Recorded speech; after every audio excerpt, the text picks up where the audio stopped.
कोई आदमी का कोई भरोसा नहीं। ये तो मतलब भूले होते हैं, हम लोग डाउनलोड किए हुए होते हैं।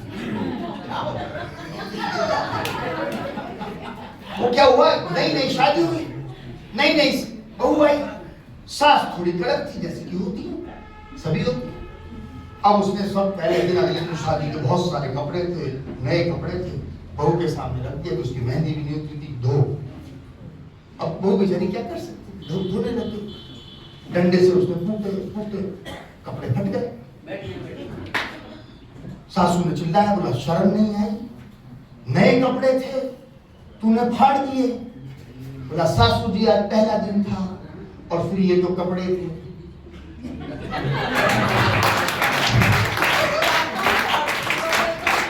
जिसके समझ में आएगी वही ताली बजाए। मेरे दोस्त मैं सच कह रहा हूं, एडिशनल एसपी एक दिन आ रहे थे तो उनको कुत्ते ने काट लिया और मैं घबरा गया। मैंने कहा आप कुत्ते ने काट लिया? हाँ यार, बोला 14 इंजेक्शन, 13 इंजेक्शन जो भी है खरीदा रहेगा। मैंने कहा आपको कुत्ते ने कैसे काट लिया? तो बोले वर्दी में नहीं था ना। ये होती है बारी बात। अब आप बारी बात समझ के राज में अब तक सुन सकते हैं। एक ने आवाज लगाई, ओ भाई अब तक कुर्सियां नहीं आई। दूसरे ने कहा बहना कौन तेरा बाप लगाएगा।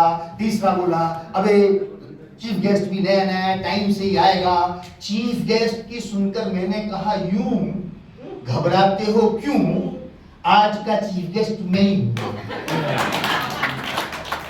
अब मजा है ना स्थिति का, वो दृश्य आपकी आंखों में होगा तो आपको ज्यादा मजा है। मैं वापस बार बार कह रहा हूं, उल्लास को जीवित रखेंगे तो आप हंसी का कोई मायने नहीं होता, कई गुना होती है हंसी।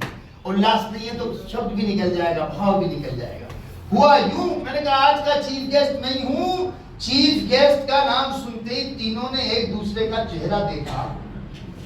पहले ने दूसरे से पूछा अबे कितनी दूर है देसी शराब का ठेका?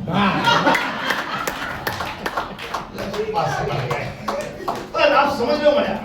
बोला कितनी दूर है देसी शराब का ठेका? अबे इसने तो दिन में ही लगा ली, अबे इसने तो दिन में ही चढ़ा ली, बात बढ़ा ली, कंकर से एवरेस्ट हो गया और कार्यक्रम शुरू नहीं हुआ, भाई चीफ गेस्ट हो गया।